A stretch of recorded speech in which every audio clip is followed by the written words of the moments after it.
नमस्कार। आराधना degree college के इस YouTube चैनल पे आपका स्वागत है। आज की क्लास में हम बीएससी सेकेंड ईयर के paper second anatomy and embryology of angiosperm वाले टॉपिक के अंदर हम सामान्यतः टिश्यू के बारे में पढ़ रहे हैं। लास्ट क्लास की बात करेंगे तो लास्ट क्लास के अंदर हमने सामान्य टिश्यू क्या होता है, उसकी डेफिनेशन क्या है, और इसके अलावा ये जो शब्द होता है tissue, plant tissue, animal tissue, ये किसने दिया था। तो इसके अलावा हमने ये बताया था कि स्टडी ऑफ टिश्यू हिस्टोलॉजी कहलाती है, उसके ये शब्द किसने दिया था, फादर ऑफ हिस्टोलॉजी कौन कहलाता है। ये सारी बातें हमने लास्ट क्लास के अंदर स्टडी किया। अगर आज की क्लास में बात करेंगे तो हम टाइप्स ऑफ टिश्यू के बारे में बात करेंगे। टिश्यू के कितने प्रकार हैं उसके बारे में हम अध्ययन करेंगे। तो मुख्यतः जो टिश्यू होते हैं उनको उनकी डिवीजन की क्षमता के आधार पर दो भागों में विभाजन करते हैं। क्या होता है, ऊतकों को उनके विभाजन की क्षमता के आधार पर दो भागों में विभाजित किया जाता है। दो भागों में विभाजित किया जाता है।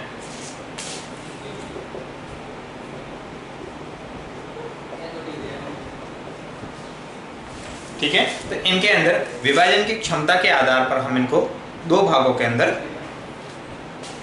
विभाजित आगे करते हैं। तो मुख्य जो टिश्यू के हैं वो दो प्रकार के हैं कि इनको जो डिवाइड करते हैं अपन, उनका जो बेस होता है कि क्या इनके अंदर विभाजन की क्षमता किस प्रकार से है, वो इनका बेस होता है। तो पहला कौन सा है, पहला इसके अंदर है, पहला है विभज्योतकी। विभज्योतकी या इसको बोलेंगे मेरिस्टेमेटिक टिश्यू। पहला कौन सा है, विभज्योतकी। तो दूसरा होता है परमानेंट टिश्यू। ठीक है, इसको बोलते हैं स्थायी ऊतक। पहला कौन सा है, मेरिस्टेमेटिक टिश्यू है, दूसरा होता है स्थायी ऊतक।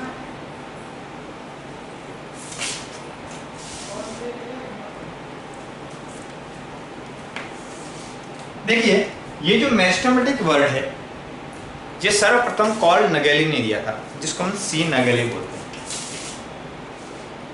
जो मेरिस्टेम शब्द जो है वो किसने दिया है, सी नगेली ने दिया है। किसने दिया है, सी नगेली ने दिया। और ये जो मेरिस्टेमेटिक शब्द है ये आया कहां से, एक शब्द होता है ग्रीक भाषा का जिसको अपन बोलते हैं मेरिस्टोम बोलते हैं। क्या बोलते हैं, मेरिस्टोम। मेरिस्टोम, और जिसका मतलब होता है डिवीजन। ग्रीक भाषा का मेरिस्टोम होता है और जिसका मतलब होता है डिवीजन। तो यहां से मेरिस्टोम से मेरिस्टेमेटिक शब्द बना। तो मेरिस्टोम से क्या बना है, मेरिस्टेमेटिक शब्द बना है। तो मुख्यतः अगर इनके अंदर हम बात करेंगे, मोटे तौर पर बात करेंगे कि परमानेंट टिश्यू और विभज्योतकी टिश्यू के अंदर क्या फर्क है, तो हम विभज्योतकी टिश्यू के अंदर बात करेंगे तो इनकी कोशिकाएं लगातार विभाजनशील रहती हैं। मतलब इनकी कोशिकाओं के अंदर कंटिन्यू रूप से डिवाइड करने की जो है कैपेसिटी पाई जाती है। इसका मतलब क्या हो गया, इनकी जो कोशिकाएं हैं उसके अंदर क्या चलेगी, जीवन के बाद में एस फेज के बाद में G2 के बाद में M फेज। ठीक है, तो ये क्या है, ये कंप्लीट लाइफ साइकिल चलती रहती है। पहले जीवन आएगा, एस पे जाएगा, G2 आएगा, M। मतलब इसके अंदर क्या है, लगातार इस प्रकार का विभाजन होता रहता है। तो ये जो अवस्था है, ये जो परिस्थिति है, ये जो कंडीशन है, ये किसमें पाई जाती है? मेरिस्टेमेटिक टिश्यू के अंदर पाई जाती है। तो अब लगातार सेल डिवाइड कर रही है, इसका मतलब क्या हुआ? इनकी जो कोशिका होती है, इसके अंदर जो मेटाबॉलिक रेट होती है, क्या होगी इसके अंदर? मेटाबॉलिक रेट भी क्या होती है? अधिक होती है। इनकी कोशिकाओं के अंदर मेटाबॉलिक जो रेट होती है वो भी क्या होती है? अधिक होती है। दूसरा, इनकी कोशिकाएं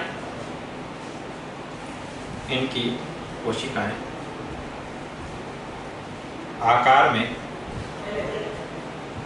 छोटी होती हैं। इनकी कोशिकाएं हैं, उनके अंदर जो आकार में ये क्या होती है? छोटी होती। इसका अगर इनमें बात करें,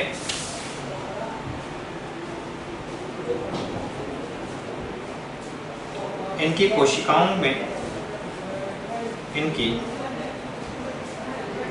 के मध्य अंतरकोशिकीय अवकाश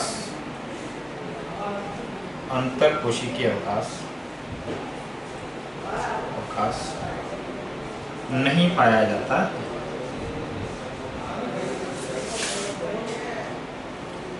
मतलब इसके अंदर अंतरकोशिकीय अवकाश नहीं पाया जाता। मतलब इन प्रकार की जो कोशिका होगी आपस में टाइटली, मतलब एक साथ रूप से क्या होगी? पास के अंदर उपस्थित होगी। इसके अलावा अगर बात करेंगे तो इनके अंदर, इनमें कोशिका द्रव्य जो होगा वो सघन होगा। क्या होगा? कोशिका द्रव्य जो होगा वो सघन प्रकार, कंडेंस प्रकार तथा केंद्रक आकार में बड़ा होगा।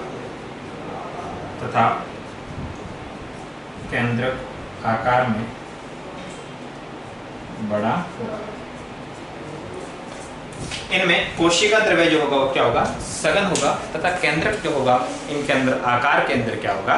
बड़ा। इसका अलावा अगर इसके अंदर इनकी कोशिकाओं की बात करेंगे तो इन कोशिकाओं के अंदर जो फूड का स्टोरेज नहीं होता। तो इसके अंदर क्या होता है? भोजन का संग्रहण नहीं होता। इस प्रकार की कोशिकाओं में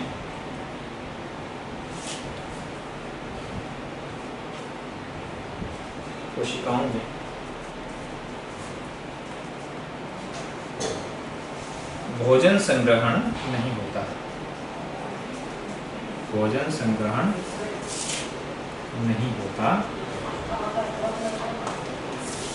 तो ये सारी की सारी बातें हैं वो किसमें पाई जाती हैं? विभजोत की टिश्यू के अंदर पाई जाती है। जो मेरिस्टेमेटिक टिश्यू होता है उसके अंदर इस प्रकार की जो है क्या है, जो लक्षण होते हैं, कैरेक्टरिस्टिक होते हैं, वो पाए जाते हैं। दूसरा, अगर हम बात करेंगे स्थायी उत्तक की, तो स्थायी उत्तक के अंदर क्या होता है?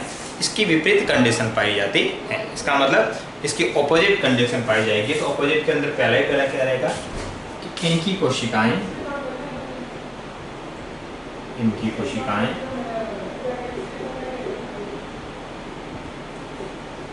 स्थायी या अस्थायी रूप से, स्थायी या अस्थायी रूप से विभाजन की क्षमता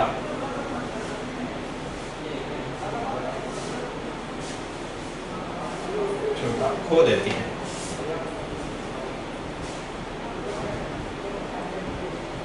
या इनमें जो विभाजन की क्षमता होती है वो स्थायी या अस्थायी रूप से समाप्त हो जाती है। ठीक है, इसका मतलब इनकी कोशिकाएं विभाजनशील नहीं रहती। ठीक है। दूसरा, अगर होता क्या है, इनकी जो सेल होती है, कोशिका होती है, ये G0 फेज के अंदर अवस्था में आकर रुक जाती है। M फेज के बारे में बाद में ये G0 फेज के अंदर आकर ये क्या हो जाती है? रुक जाती है और वहां से विभाजन नहीं करती है।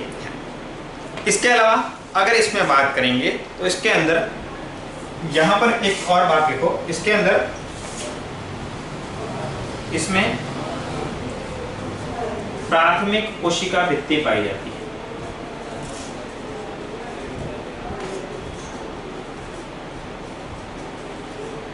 इसके अंदर प्राथमिक कोशिका भित्ति पाई जाती है, परंतु इसके अंदर क्या होता है,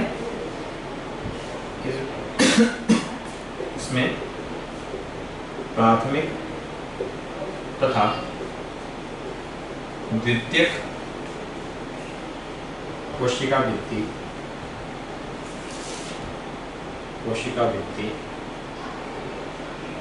पाई जाती, ठीक है।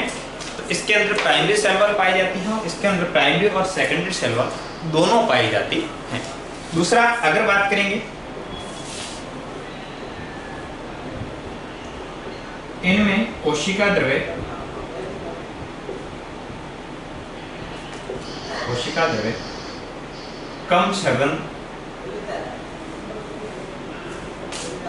कम सघन तथा केंद्र आकार में छोटा होता है, ठीक है। केंद्र जो होता है आकार में क्या होगा, छोटा होता है। दूसरा,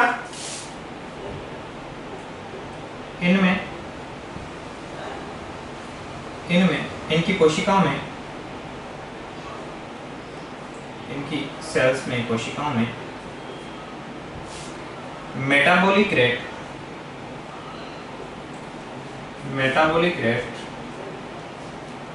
कम होती, उपापचय की जो दर होती है वो क्या होती है, इसके अंदर कम होती है। बाकी परमानेंट टिश्यू की बात करेंगे तो परमानेंट टिश्यू के अंदर जो मेटाबॉलिक रेट होती है वो क्या होती है, अधिक होती है। इसके अलावा अगर हम बात करेंगे, इनकी जो कोशिकाएं होगी, कोशिकाओं के मध्य पर्याप्त मात्रा में, जो कोशिका के मध्य अवकाश है वो पर्याप्त मात्रा में पाया जाता है। कोशिकाओं के मध्य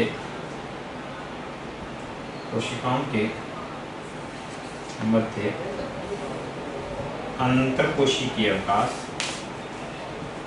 कोशिकाओं के मध्य अंतरकोशिकीय अवकाश पर्याप्त मात्रा में पाया जाता है।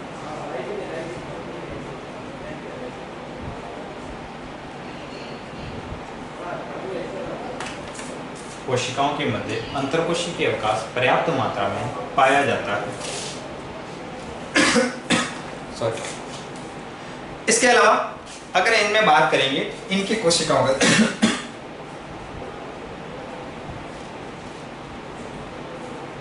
इनमें भोजन संग्रहण होता है, इनमें भोजन संग्रहण होता है। भोजन संग्रहण की बात करेंगे तो मुख्यतः परमानेंट टिश्यू है, हम आगे पढ़ेंगे। तो परमानेंट टिश्यू के 3 प्रकार के होते हैं, सिंपल, कॉम्प्लेक्स और special.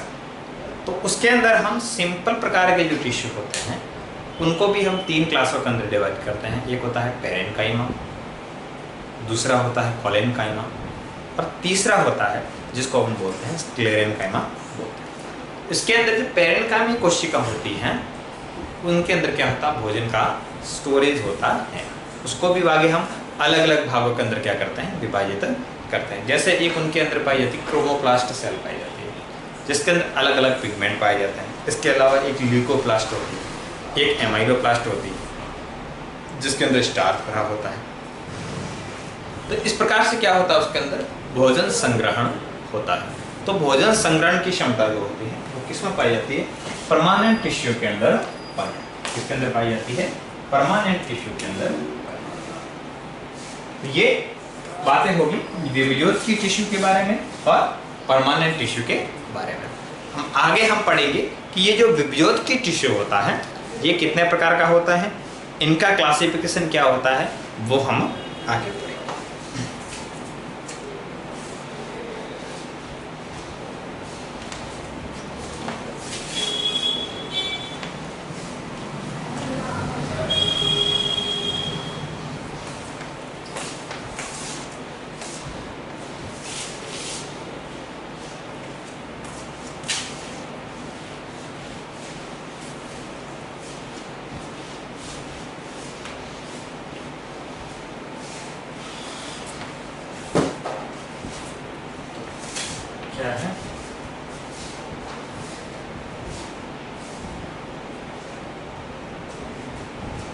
Classification of meristematic tissue. ठीक है, classification of meristematic tissue. Meristematic tissue के अंदर विभाजन कैसे करेंगे, इसके अंदर इनका वर्गीकरण कैसे करेंगे। तो वर्गीकरण हम अलग अलग प्रकार से करते हैं। पहला होता है, इसके अंदर जो वर्गीकरण होता है वो कोशिकाओं के विभिन्न जो डेवलपमेंट होता है उसके आधार पर होता है। तो पहला इसकी क्या है, उत्पत्ति एवं विकास के आधार। पहला क्या है, उत्पत्ति एवं विकास के आधार। विकास के आधार तीन प्रकार के होते हैं। पहला होता है प्रोमेरिस्टेम, दूसरा होता है प्राइमरी मेरिस्टेम, तीसरा होता है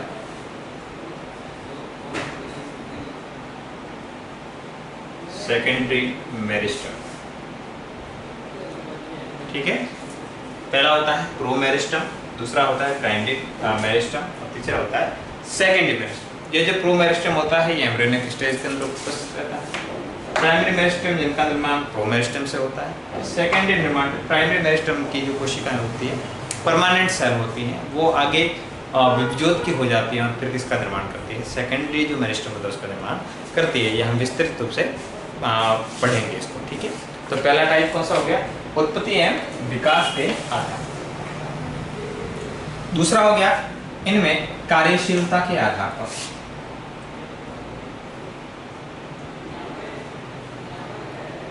कार्य के आधार, ठीक है, उत्पत्ति के हिसाब से हो गया। दूसरा हो गया इनके कार्य के आधार पर। तो कार्य के आधार पर ये तीन प्रकार के होते हैं वापस। एक होगा प्रोटोडर्म,